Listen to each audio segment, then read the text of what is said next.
You know, the Backstreet Boys are undoubtedly one of the most important bands in musical history. If you think about it, they're the only other band other than the Beatles to sell more than 1 million records on their sophomore release. And their longevity continues to amaze me. The fact that they've been around for nearly 2 decades and still manage to hold a crazy fanatical fan base just like the Beatles is an amazing feat. So I was privileged, honored, and amazed to talk to the guys themselves.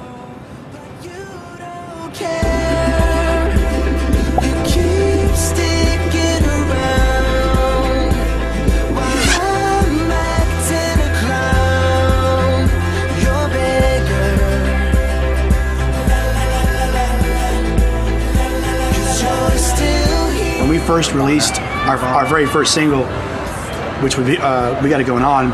It peaked on like the dance charts at like 68, 69, but tanked. It peaked, but we didn't really kind of fit in because that wasn't the right sound. Yeah. So we jumped ship and went over to Europe, and then we were there for almost 2 years before we came back. And by the time we came back, you had Hanson, Spice Girls, Take That, and they kind of opened the door, and then pop just kind of blew up. None of us ever really expected it to get as big as it did. We all hoped and dreamed, we have screaming fans like this out at our concerts and stuff like that, but none of us ever knew, the magnitude of what it turned out to be. I mean, we've been through hell and back together. We've seen the highs together, we've seen really lows together.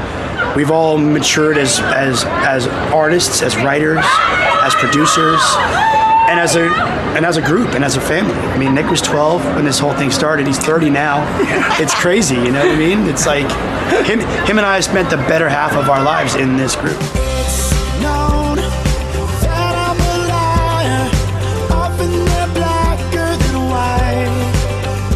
I don't think any guy's gonna be like, oh no, there's too many girls throwing themselves at me. I think we all handled it differently. Yeah. We all had the rush of success. I mean, for me, sometimes in the millennium days, like 2000, 2001, where you couldn't go anywhere, do anything without calling ahead and stuff.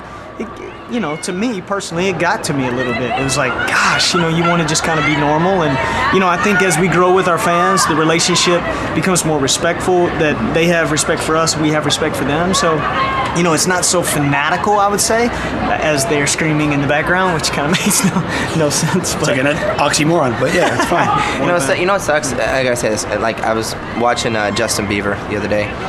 Everybody gives him a lot of slack, because he's young and everything, and but he's talented. You know what I mean? You can't take away that talent. Now, hopefully, what'll happen is that people will allow him to grow and not, pigeonhole him and stamp that non-approval stamp on him when he gets a little older that we got, because nobody could take away. I mean, there was nothing different than what we did as a group than what he's doing now, and just because he's signed to Usher's label and all these other things. So hopefully he doesn't evolve into that point that we got to.